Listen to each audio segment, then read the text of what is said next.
Welcome into Pro Football Today. It's time for the post-game show, with Kasey Hudson and Tom Vecchio to run down this Sunday night football matchup. Now, if you joined us for halftime, then you heard us talk about the fact that it was a narrow margin for the Jets to be on top 15-13. And look, it takes great football minds, but it also takes talent to come into the second half, make some adjustments, and then pull off a 37-15 victory.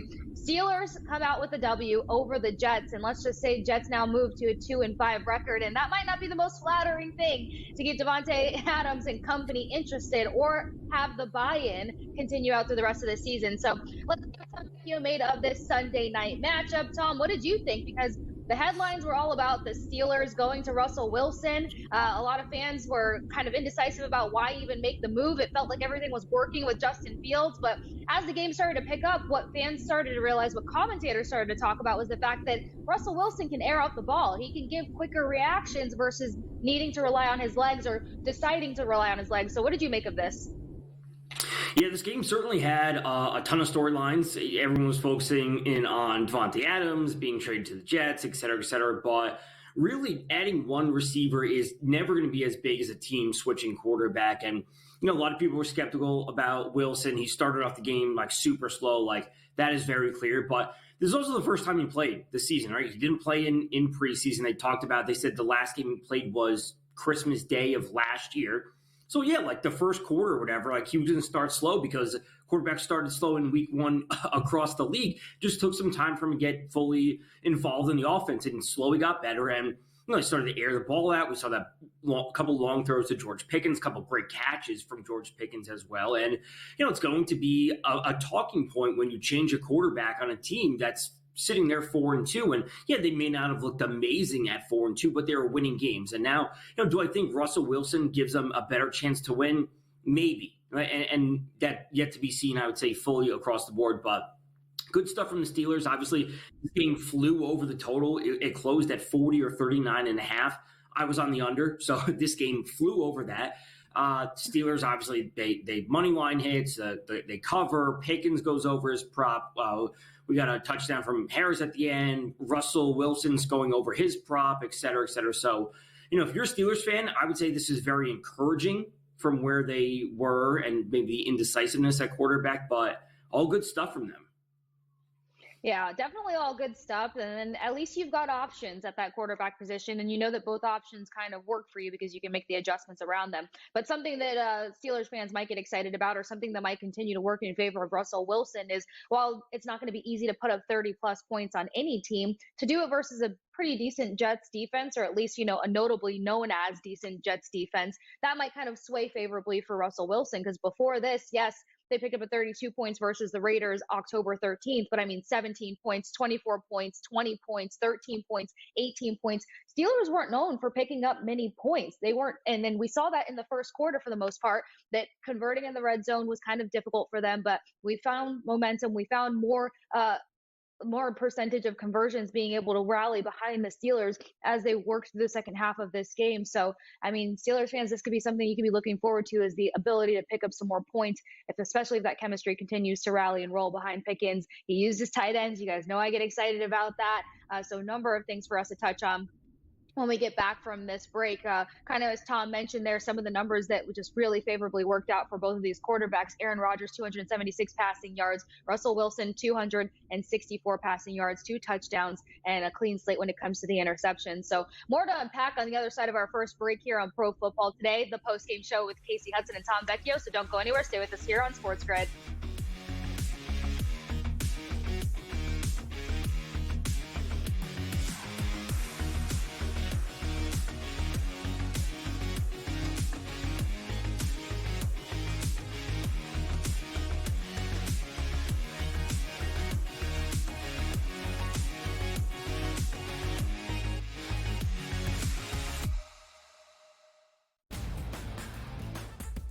Guardians, despite being at home in the land, were a home underdog against Tarek Skubal. Enter Lane Thomas, maybe one of the under-the-radar trade deadline acquisitions being dealt from the Nationals. He was huge in the ALDS. A heavy favorite for the New York Yankees in the series. You're going to look to their best two ball players to be those MVPs. That's Juan Soto and it's Aaron Judge. The Early Line, only on SportsGrid.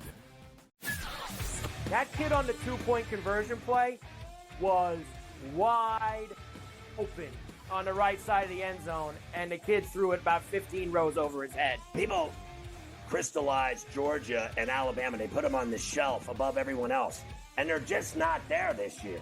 I thought the kid Beck was great on Saturday, but they barely beat Mississippi State, who is porous. Pharrell Coast to Coast, only on SportsGrid. But if you're playing the odds and you're looking for something that is a more favorable opportunity, it seems like Bo Naylor doing nothing tonight and just watching paint dry is a good investment. I'm assuming he's in the bottom 3 or 4 of their lineup, which also puts him at risk to be pinch hit, which is great if you have that under. Gets up once or twice, and all of a sudden later in the game, they pinch hit for him, and then you're just free and clear.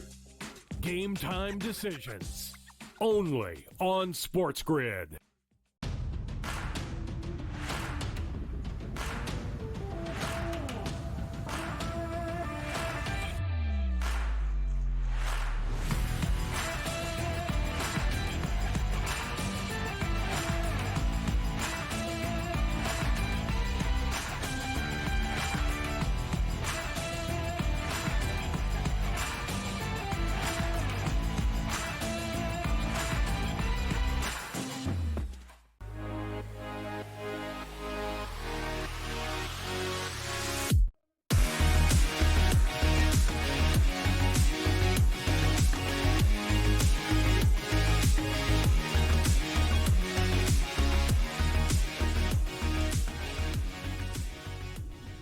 Welcome back into Pro Football Today. It's the post-game show with Kasey Hudson and Tom Vecchio to roll you through this Sunday night matchup. It was almost a beating, but we'll be nice about it. Steelers come out on top 37-15, and we got to take some angles here and see what stacked favorably for which offense. Two defenses came in strong. That first quarter, we saw so much good work out of both defensive lines. We saw pockets folding. We saw both quarterbacks have to make adjustments, but coming on the other side of that halftime, it was Steelers all the way. A lot of key interceptions, a lot of big turnovers, a lot of penalties, but so much to get into here on SportsGrid. So I would almost start with the team that pulled off the W, but I feel like that's too obvious, Tom. So let's start with the Jets because they did have the lead going into halftime, 15-13. It looked like they were probably going to be able to pull off this game. We started to see some good things going. I mean, Breece Hall was a freak. He had the ground game going for 38 receiving yards or just a little underneath that, and then nearly had 100 receiving yards before halftime. So what did you see out of the Jets offense? I think the box score, when you look at it, if you looked at, not the box score, the stats can be very deceiving. You're seeing Rodgers, he throws for 276, he's got a touchdown, he's got 2 interceptions. And then you have 3 different receivers on the Jets going for at least 50 yards. We have Lazard at 58, Wilson at 61, and then Breece Hall going over 103. If you see that, just that would be like, you'd say, okay, the Jets played well. They moved the ball on offense. Rodgers, he's finding different receivers. They have multiple viable pass catchers. But that really wasn't the case, and they were put into a heavy pass catching or a passing game script. So ultimately, what I want to take away from the Jets is if their defense is going to continue to take injuries, as they mentioned during the broadcast, they're saying they're thin on the back end when it comes to DBs in the secondary. If they're going to be struggling on defense, the Jets are going to be constantly put into these passing game scripts, and we're going to see heavy volume for a lot of their receivers. We're also going to see specifically heavy volume for Aaron Rodgers, especially when it comes to the attempts, which I've mentioned before for Rodgers. He's up at 39 attempts, and we saw some extended drives from the Steelers at the end of the game. He could have easily pushed over 40. So do I expect Davante Adams to only have 30 yards moving forward? No, of course not. He had 9 targets, which was tied for the team high. So I expect it to kind of have positive regression where he starts to pick up more yards per target, more yards per catch, which is exactly what we saw from DK Metcalf, which we'll get to when we recap the rest of those games. So the point being, Wilson was great. Lazard was fine. Davante Adams wasn't. we're not going to see all of them pop off on an every game basis. I think we can continue to buy into Davante Adams. Some games I'm going to be particularly low on Lazard or Wilson. Just again, not all of them are going to have massive games every single week. So I think the Jets looked okay. They can't convert when they get to the red zone, and the kicking is a mess for them. So all good stuff from the Steelers, very mediocre to warning signs from the Jets. We have to take it by game, and it's going to be extremely difficult. Yeah, it just kind of made this season a little bit longer for the Jets. And the tough part about this is that every time you find something to get excited about with this Jets team, a game like this happens. Now, obviously taking into account where the Steelers defense stacks in the nation right now, not to mention the number of blocked pass attempts and just getting their hands on so many balls. You saw the Jets just kind of start to fizzle out little by little. You saw a lot of frustration building on the sidelines. We did also see a tremendous, really, really tough injury to watch for Xavier Johnson. He was escorted out to the hospital there in Pittsburgh right away. They said that he started giving responses back to the people holding his hands, the EMTs. So that's at least a good sign that he was able to move his hands and stuff. Hopefully we get some better news because there's never any good news when you see a hit like that, but hopefully some better news that comes out of this tomorrow. Now, as for the Steelers side of the ball, not that things were looking grim heading into halftime, but if it wasn't for two big turnovers or two big Bishop Jr. plays, we don't know what the score is going to be, at least in that third quarter, because the fourth quarter, they just started to string together a lot of progressive offensive plays. So as for the Steelers side, like I mentioned beforehand, Wilson, 264 passing yards, 2 touchdowns. Harris just came to life in the second half, 102 rushing yards on the ground, 1 touchdown, and just finding those holes and packing powerful punches through. George Pickens was a big connection for Wilson throughout the night. He finished the evening with 111 receiving yards, 5 receptions, 1 touchdown. Tight ends got involved, so on and so forth. So a big performance overall for the Steelers. What did you like and see on their offense? Pickens is always that guy that I always look to, kind of like Jameson Williams on the lines. He's that downfield threat. He can break off 20, 30 yards on any single catch. I like to see that Jalen Warren is continuously being involved a little bit in the pass catching, a little bit in the pass catching and the rushing game. He's that change of pace back compared to Najee Harris. So pushing towards 15 total touches, I think, is a tad much for Jalen Warren. I like his role. I like him as a player overall, but hopefully seeing 10 to 12 or so combined touches for him, I think should put him in a good spot, especially when we get into if the Steelers they get into passing game scripts where we're not going to see Harris involved in much as the passing as he's the primary runner. So, Freiermuth, he's breaking off these big chunk plays, which we do see Russell Wilson likes to target his tight ends. I think the Steelers moving forward, it's going to be a game-by-game basis. Some games and game scripts are going to be very, very heavily in favor of Najee Harris. Some games, when they fall from behind, I think the live props, especially someone like George Pickens, those are going to be the ones to attack at halftime. If they're down by 2 scores, they need these big chunk plays. They have Russell Wilson, a quarterback that can now throw the ball deep. I think things line up actually somewhat clear for the Steelers as long as things go their way. And if it doesn't, we have to completely go against the running game that they want to go to, and it's going to be all George Pickens, all Pat Freiermuth. Yeah, absolutely. And then, like you said, game by game is probably the best way to take it. Depending on their competition, they have some options now, which is going to play favorably for them to continue to rack up some hopeful W's and more big plays. Now, as for some of the third down problems that we both mentioned for both teams, actually, because we saw it both ways, you have a 30% efficiency on third downs for the Jets. You have 36 for the Steelers. So just imagine the number of plays that they kind of just had to get very whimsical with and get it figured out. But we saw a number of times that they tried to go for a field goal. We saw a number of issues when it came to converting. So things that they can hopefully clean up here down the stretch. But fourth down, the only team that was able to get some action going at 100% 2 for 2 was the Steelers. So yet again, 37-15, Steelers get to stack another W to their column. And we'll see what takes place with the Russell Wilson conversation. But as of now, he showed that he can air out the ball and add some points to the tally. And this is probably what the Steelers offense and team overall is going to want to do. So more for Tom and I to get into on the other side of this break coming up here, but there's a lot of Sunday football. There was a couple of upsets and a number of injuries that we got to touch base on, getting you ready for the week ahead. So don't go anywhere. Stay with us here on Pro Football Today, the postgame show on SportsGrid.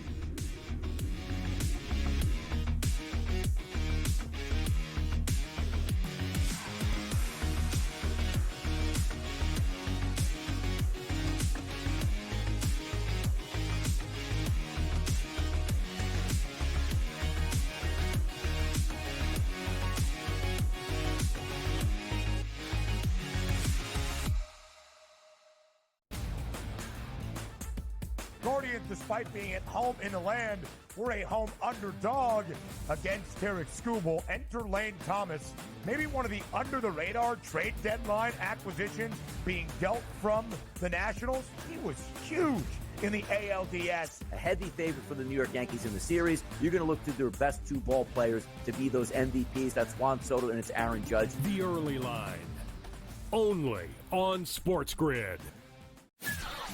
That kid on the two-point conversion play was wide open on the right side of the end zone, and the kid threw it about 15 rows over his head. People crystallized Georgia and Alabama. They put them on the shelf above everyone else, and they're just not there this year. I thought the kid Beck was great on Saturday, but they barely beat Mississippi State, who is porous. Pharrell Coast to Coast, only on SportsGrid. But if you're playing the odds and you're looking for something that is a more favorable opportunity, it seems like Bo Naylor doing nothing tonight and just watching paint dry is a good investment. I'm assuming he's in the bottom 3 or 4 of their lineup, which also puts him at risk to be pinch hit, which is great if you have that under. Gets up once or twice, and all of a sudden later in the game, they pinch hit for him, and then you're just free and clear. Game time decisions, only on SportsGrid.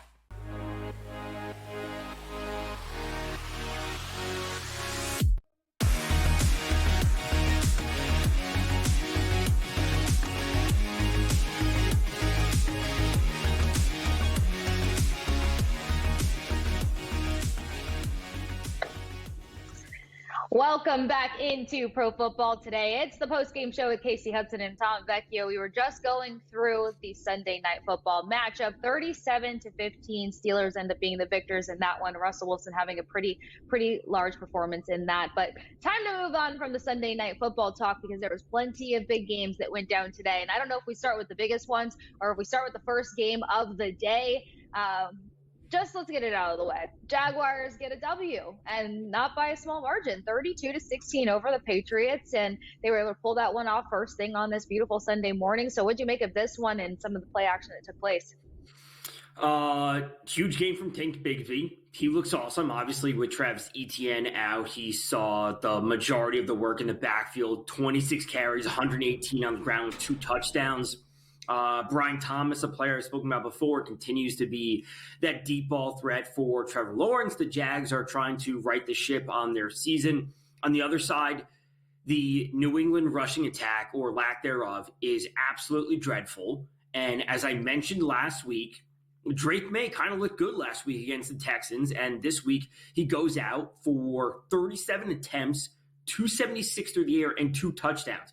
If the New England rushing game is going to be this bad with Ramondre Stevenson and Antonio Gibson, and they're trusting Drake May, a rookie quarterback, to throw the ball nearly 40 times, it does not matter how ineffective he will be at times. There's value in his pass attempts prop, and there will be value in his yardage prop because he's going to get there through attrition, and he's going to get there at garbage time at the end of the game because their defense is horrible. So if they're going to be down by 20 points constantly, they have to pass the ball. So we don't care if they're pretty passes. We don't care how efficient they are. Just get the ball out of his hands and start picking up yards, and hitting overs on props is what we care about. So attempts and yards may actually be a pretty good thing for Drake May. I'm actually on board with that because you know that he's consistently going to try to prove a point that he probably could have taken that job out the gate for one. For two, that run game being abysmal, it's just like, no, it is fair. I mean, I'm glad you say that because preseason, he drew in a little bit of hope with this fan base, and the way that they just kind of pivoted that one rather than just starting to groom him for that position doesn't make as much sense to me. But then the run game being what it is, after the first 2 weeks of this season, did we actually think Stevenson was going to be that poor at this? I know obviously offensive line and so many other factors play into this, but it's just been a rough watch. So I love that point out that you make there in terms of how to kind of gauge when it comes to May, and definitely something to look forward to, football fans. Now, we always say that football is a game of inches, right? But as for today, I saw a number of games that was, well, a game of field goals, or one field goal in particular. You got the Detroit Lions versus Minnesota Vikings, and a number of people thought, all right, the Lions, this is their opportunity to solidify a big NFC North victory, and also probably a larger conversation with potential Super Bowl contention. They pull this one off 31-29. Jared Goff, 280 passing yards, 2 touchdowns. Darnold, 259 passing yards, 1 touchdown, 1 interception. Gibbs, as expected, with a big ground game. Brown through the air with 112 receiving yards through 8 receptions and 1 touchdown. What did you make of this one? We'll probably continue this conversation on the other side of the break. Goff should be the favorite for the MVP. It is astounding to me that Mahomes is still the favorite with how Mahomes does not look good. They're winning games. They're undefeated. Mm-hmm. We all know that. Mahomes does not look good as a quarterback from a stats perspective, and that's what wins MVPs. I think Goff should be the favorite right now to win MVP. He looks awesome. Super slow start to the game for them. They come out firing. Montgomery did get hurt, helped off the field by 2 trainers. He comes back in. Like you said, Gibbs, awesome on the ground. Amon-Ra St. Brown, one of my favorite players in the league. Great game from him. Touchdown, over 100 yards. Everything we want to see. The Lions, and this what we spoke about last doing the preview for this game. I think it was on Thursday when we did the preview. We talked about the pressure, getting pressure on Sam Darnold. They said it on the broadcast. I think it was Greg who said it. They said that, Darnold constantly clean. There's no pressure on him. That is a point the Lions need to address with Aiden Hutchinson down. So it's good that the Lions won, but they have some things to fix on defense, which is clearly their weak point. Their offense, they can move the ball. They can put up yards and points anytime they want. The defense is what needs to be fixed. The Vikings on the other side, like them on Thursday night in a bounce-back spot going up against the Rams. The Rams will be getting Cooper Kupp back. We can touch on that, but I do like the Vikings. I think the Vikings will be fine in the long term. This is just a minor blip in the radar for them. Yeah, sometimes it's always due time for a Titan to fall. I mean, some people said that the rest was probably too much rest for them because when you're riding a momentous high, that momentum gets you a lot of W's. So don't go anywhere. We'll continue to unpack this 31-29 victory for the Detroit Lions and then talk a little look ahead for Thursday night football. So stick with us here on SportsGrid.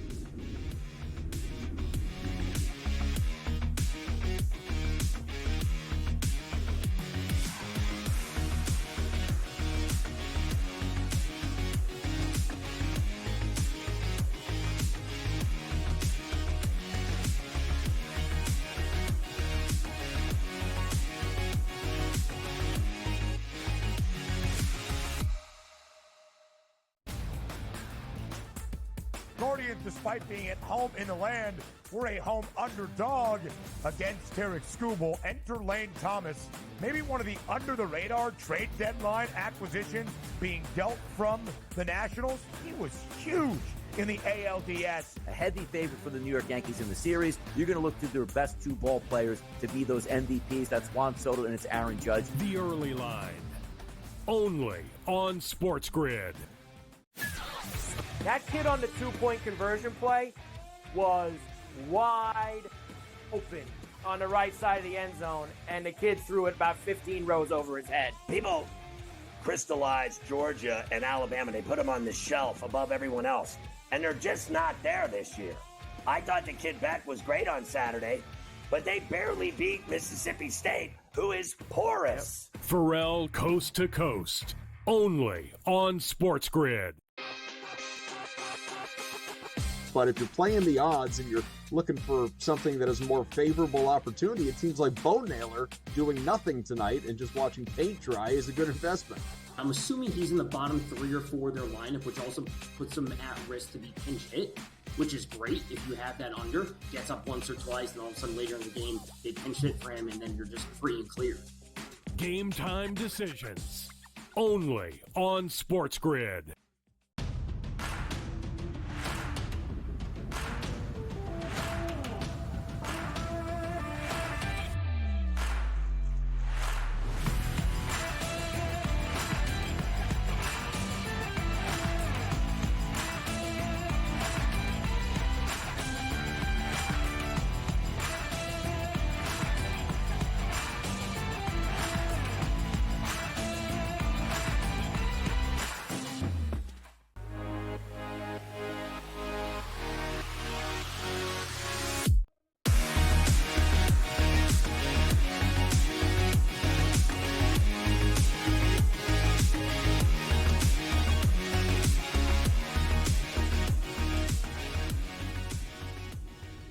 You are watching Pro Football Today, the post-game show with Kasey Hudson and Tom Vecchio. We were just talking about this Titan performance between the NFC North, the Detroit Lions versus the Minnesota Vikings. Vikings catch their first loss of the season. But look, I think we'd be remiss not to mention the fact that they put up a big fight. They still put up quality numbers. Darnold with 259 passing yards, 1 touchdown. Obviously, the interception not too hot.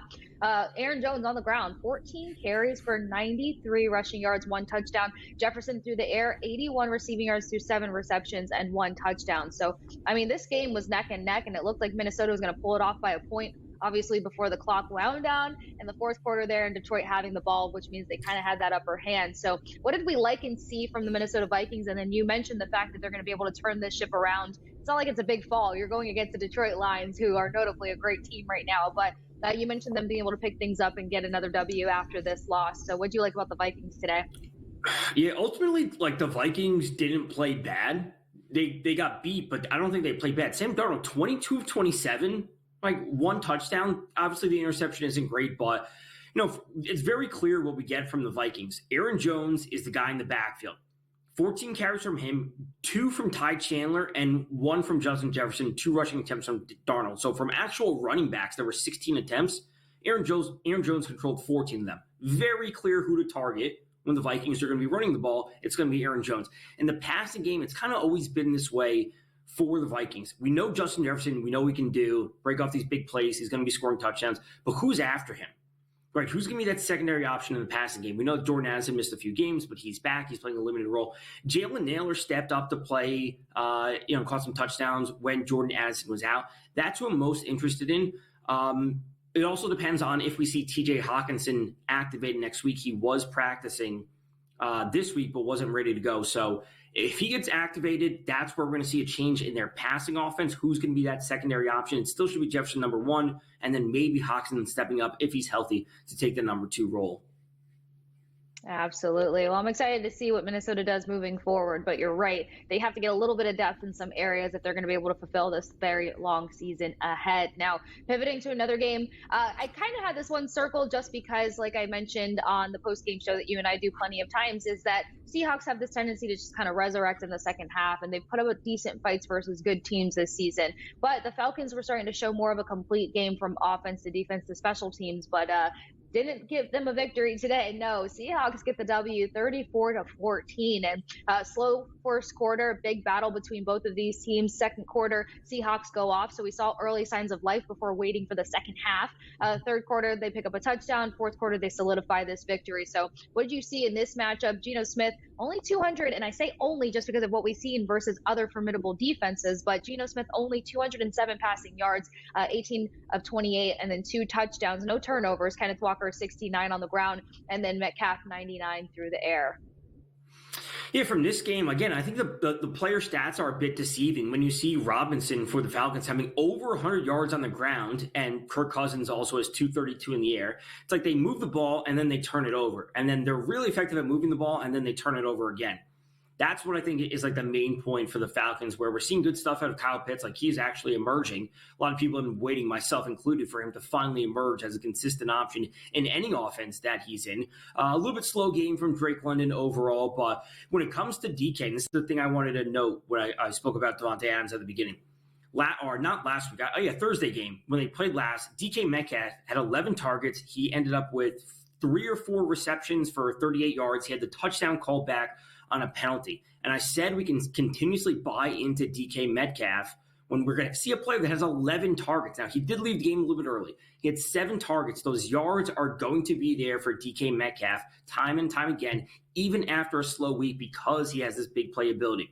So he catches the long pass, which was thrown by JSN, Jackson Smith, and Jigba, wasn't Geno, and he ends up catching a touchdown. I spoke about DK heavily. I tweeted about him for over on yards. When players have high involvement in offense, they're going to get there on yards eventually. It doesn't matter if one low game happens. So great win for the Seahawks to bounce back after a 3-game losing streak. The Falcons, their offense gets going. They need to iron out the turnovers, and ultimately I think they'll be fine. Their defense obviously needs a lot of work. Yeah, and two of those turnovers coming from Kirk Cousins with the interception. So outside of that, we can slightly spotlight the fact that the Seahawks were able to hold the Falcons to 14 points, but a team kind of worked against themselves in a number of ways, because I think it's a great point out. The statistics don't really back up what you watched in that matchup so much. But as for a team that probably got away with more of a cleaner W, and you don't have to challenge the statistics on this one, Buffalo Bills 34-10 versus Tennessee Titans. Titans just I don't know what to say about them, but Bills continue to roll. You've got Mason Rudolph, who is now at the helm for the Titans, 215 passing yards, 1 touchdown, 1 interception. Josh Allen with a 300-plus performance, 323 to be exact, 2 touchdowns, and he continues to have a clean performance when it comes to turnovers. I don't know what the offseason conversation was for Josh Allen or what meditation he did, but he's looking pretty darn good and working through his own set of injuries. Ray Davis, or as Donnie calls him, Sweet Baby Ray, and Lacey, I believe, 41 on the ground through 5 carries, and it was Coleman that wore the cape when it came to the air yardage. 125 receiving yards through 4 receptions. I mean, the Bills, you and I were talking about it during the break, they are looking like the horizon is getting a little higher for them in terms of potentially seeing some postseason success. Yeah, and bringing Amari Cooper in will certainly bolster that going forward. He catches his first touchdown as a Bill in his first week. I spoke about that. I tweeted about it at plus 200. It was certainly nice. This is what they needed. They needed a pure number one wide receiver. We spoke about the Bills through the first 6 weeks of the season many times, that, okay, it was Khalil Shakir, who's kind of the number one guy. They have this rookie in Keon Coleman. They have Dalton Kincaid. They have Dawson Knox. It's like they have to piece together a passing offense because we know their rushing game can be so strong. Obviously, James Cook coming back today. Look good today, not overwhelmingly great. They have Amari Cooper now. And when we see these players with Coleman, Cooper, Shakir, and Kincaid with 7, 5, 7, and 6 targets, that's what we're going to get from them. These are the main 4 guys, and they're all great. So on a week-to-week basis, it could be 2 or 3 of them having a big game. One of them is going to be having a low game. But we know the pecking order and the hierarchy of this passing offense now, which should be Cooper number 1, Shakir, and then Coleman, and then Kincaid. That's how it should be working out, at least in my estimation.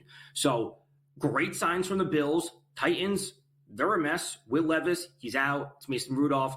Tony Pollard is fine. Probably going to be seeing some trades from them moving forward. I think DeAndre Hopkins will be traded eventually, maybe to the Chiefs because they need a wide receiver, but it's a mess for Tennessee.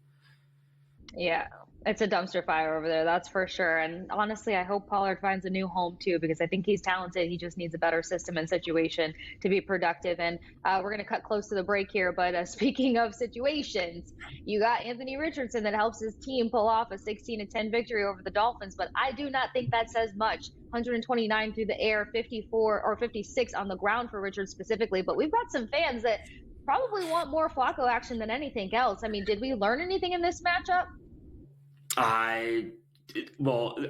Their offense looks horrible. Both teams, their offense look horrible. And Jonathan Taylor is that missing element from the Colts rushing game, which they need to get back. Richardson is out here making passes that look like we're in a preseason game.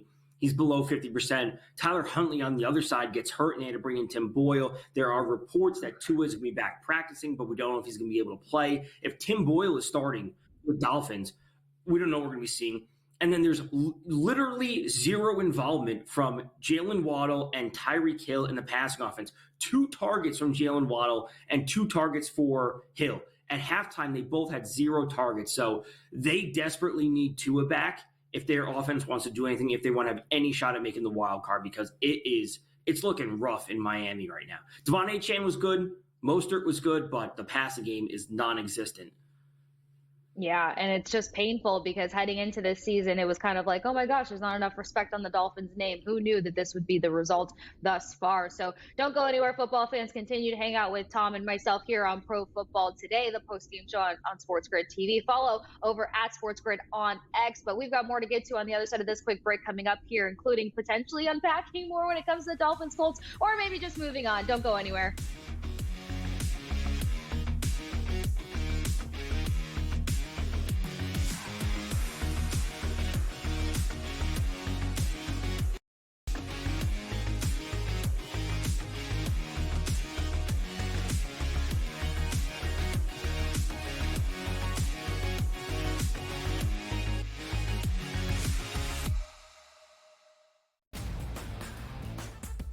Guardians, despite being at home in the land, were a home underdog against Tarek Skubal. Enter Lane Thomas, maybe one of the under-the-radar trade deadline acquisitions being dealt from the Nationals. He was huge in the ALDS. A heavy favorite for the New York Yankees in the series. You're going to look to their best two ball players to be those MVPs. That's Juan Soto and it's Aaron Judge. The Early Line, only on SportsGrid.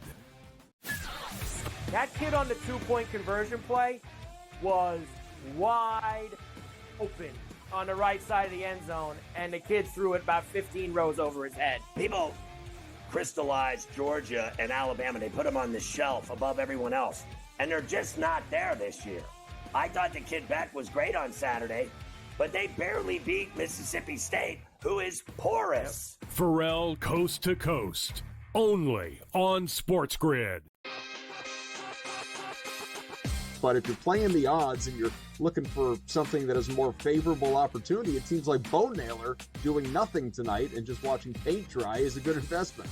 I'm assuming he's in the bottom 3 or 4 of their lineup, which also puts him at risk to be pinch hit, which is great if you have that under. Gets up once or twice, and all of a sudden later in the game, they pinch hit for him, and then you're just free and clear. Game time decisions, only on SportsGrid.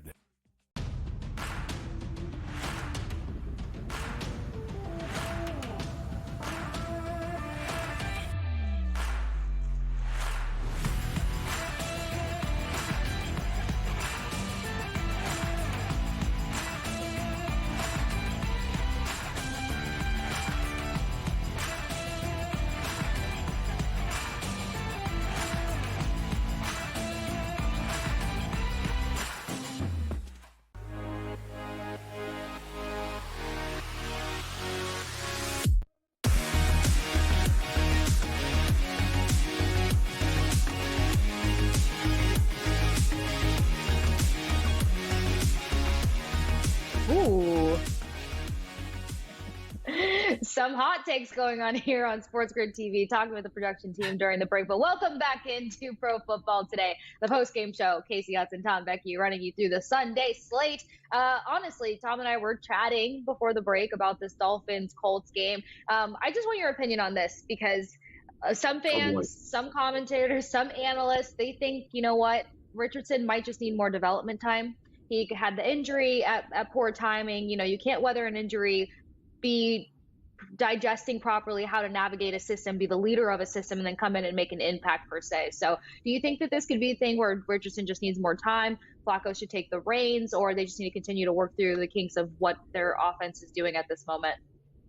I think it's probably the latter. Like Richardson, and this goes for a lot of young quarterbacks, it depends on where the team is overall, because ultimately Richardson can learn by sitting on the bench, but like you can only learn so much in practice. Like he needs to be in game situations and he needs to like go through those stresses of game situations and how to actually manage it and then fail and overcome it and then learn from it. Like you need to do that in the game. Like you only do so much of that on tape. So I'm a proponent of quarterbacks. He studied all off season. He studied when he was hurt. He has this time, like he actually has to put it together. So it's going to get to a point where it's like, hey, you have to play, you have to perform, or the coaches have to move on. And you're not going to get to that point of knowing whether you have to move on if he's on the bench learning. So I don't think the Colts are in a spot where they're in a win now mode. So like they can experiment with Richardson out there.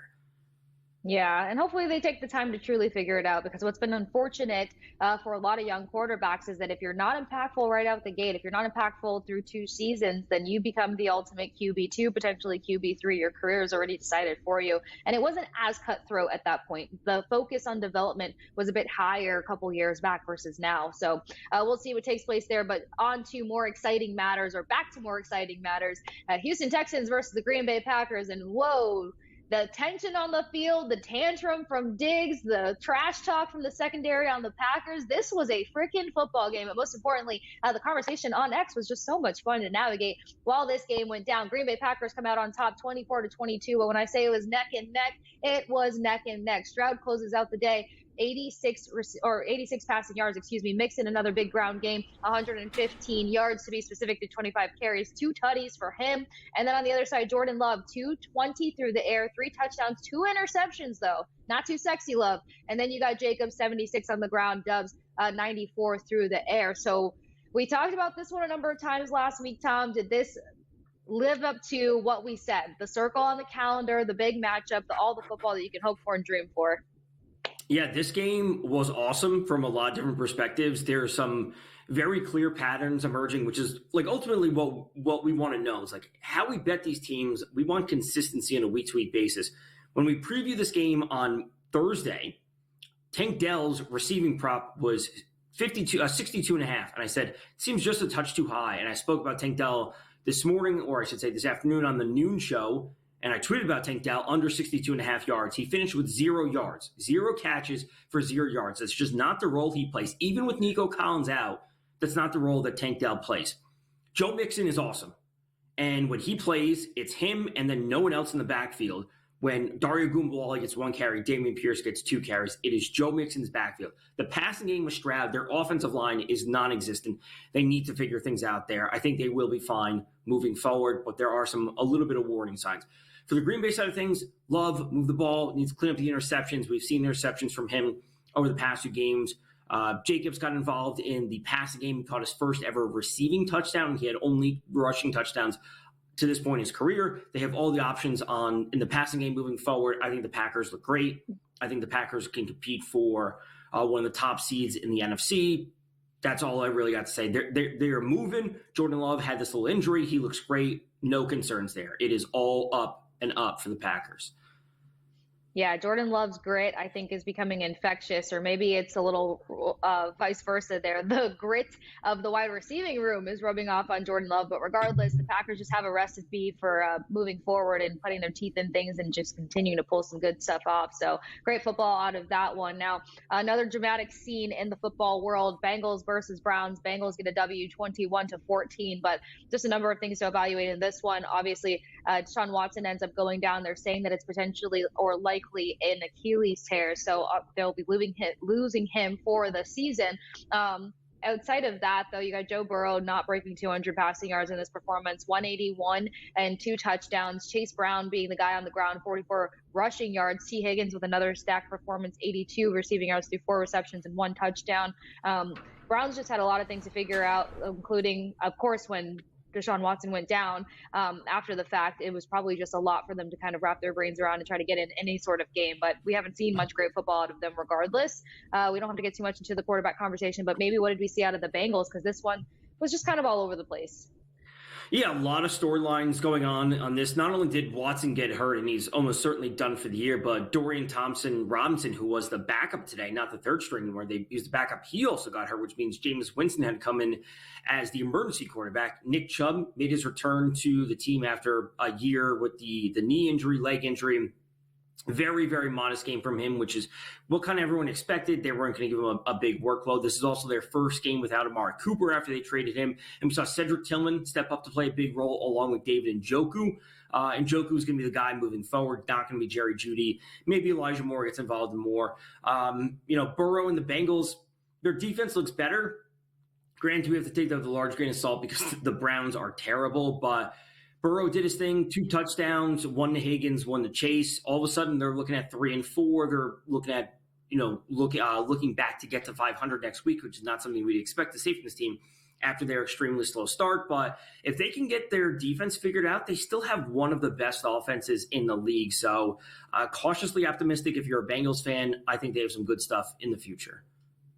Yeah, and at least they're starting to put some better pieces together, but they got to find that consistency and get a little bit sharper in a number of ways. But what I found so surprising was Jameis Winston basically being the QB3, because when the Watson issue started happening, everybody's like, okay, maybe just put Winston in, and then turns out he's not even the go-to guy after Deshaun Watson goes down. So more on that in terms of what the injury report is and everything else for the Browns' future. But a little bit more to get to here on Pro Football Today, the post-game show with Kasey Hudson and Tom Vecchio. Don't go anywhere as we continue to run through the Sunday slate here on SportsGrid.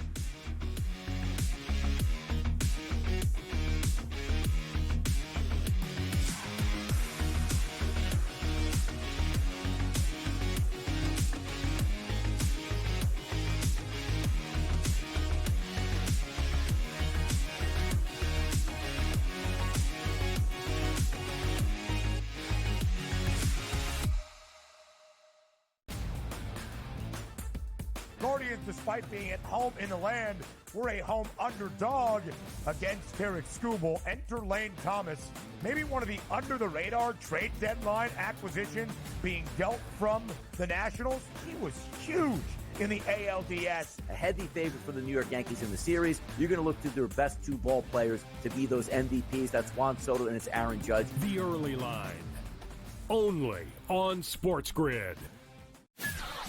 That kid on the two-point conversion play was wide open on the right side of the end zone, and the kid threw it about 15 rows over his head. People crystallized Georgia and Alabama. They put them on the shelf above everyone else, and they're just not there this year. I thought the kid Beck was great on Saturday, but they barely beat Mississippi State, who is porous. Pharrell Coast to Coast, only on SportsGrid. But if you're playing the odds and you're looking for something that is a more favorable opportunity, it seems like Bo Naylor doing nothing tonight and just watching paint dry is a good investment. I'm assuming he's in the bottom 3 or 4 of their lineup, which also puts him at risk to be pinch hit, which is great if you have that under. Gets up once or twice, and all of a sudden later in the game, they pinch hit for him, and then you're just free and clear. Game time decisions, only on SportsGrid.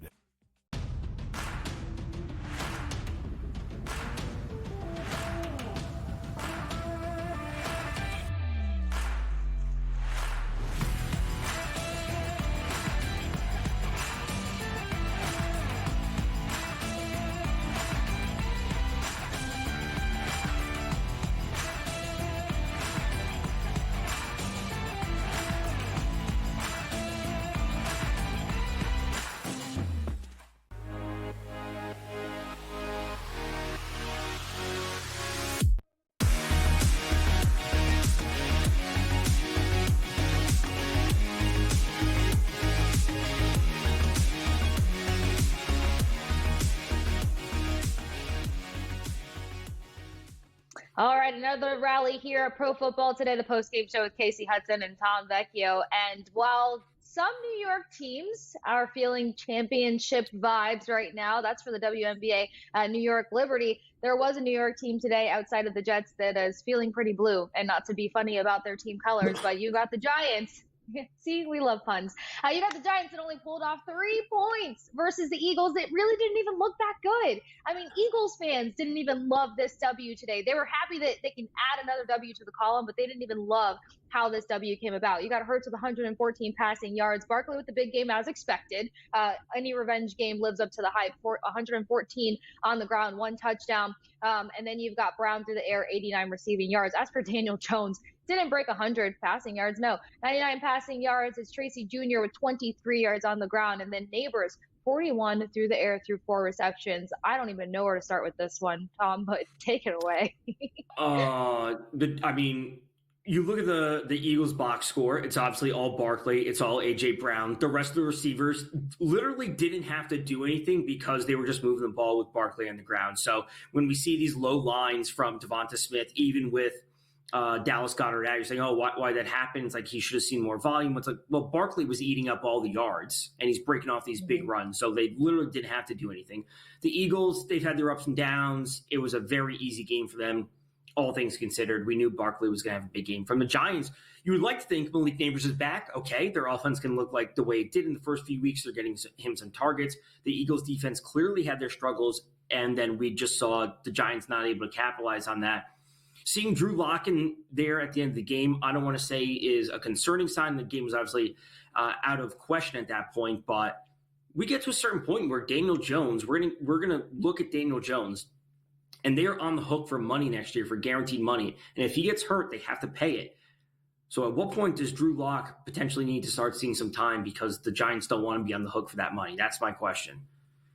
Yeah, and unfortunately, good business minds are probably already thinking 3 spaces ahead, which means that question's already been answered, but we won't know until this season continues to come to a close. Also, something to put into perspective, I mean, you talk about slow first quarters. Maybe you call it exciting because they went toe-to-toe for a while there, but scoring did not come into play into the second quarter. And then it was 2 touchdowns by the Eagles, just that lone field goal by the Giants. No more scoring opportunities by the Giants after that. Third quarter touchdown by the Eagles, fourth quarter touchdown by the Eagles, and that's a wrap on this 28 8-3 victory for the Eagles over the Giants. Now, before we get out of here, of course, we got to talk about the Chiefs. And I think you and I are on the same page where it's just like, we're over it. We're over the Chiefs, and it's not because we're haters. We don't dislike it. Patrick Mahomes is the guy. Andy Reid is the guy. Everybody's the guy. But this game was just sloppy to watch. And then just another non-sexy win by the Chiefs. And I get it. They're injury-ridden. They have all these things that they just continue to overcome. But regardless, 28-18. Some big plays by Patrick Mahomes, 154 yards through the air, 2 interceptions. I mean, who knew where this game was going to go once it got past that first quarter there? But what were your thoughts on this one? My thoughts on this one are really nothing to do with the Chiefs. They come away with the win. Like, Mahomes didn't look great, but they had the rushing game and the defense to support it. This game's all about the 49ers and Brandon Ayuk, who apparently suffered an ACL injury that's not confirmed. That's what Kyle Shanahan said. They believe it's an ACL injury.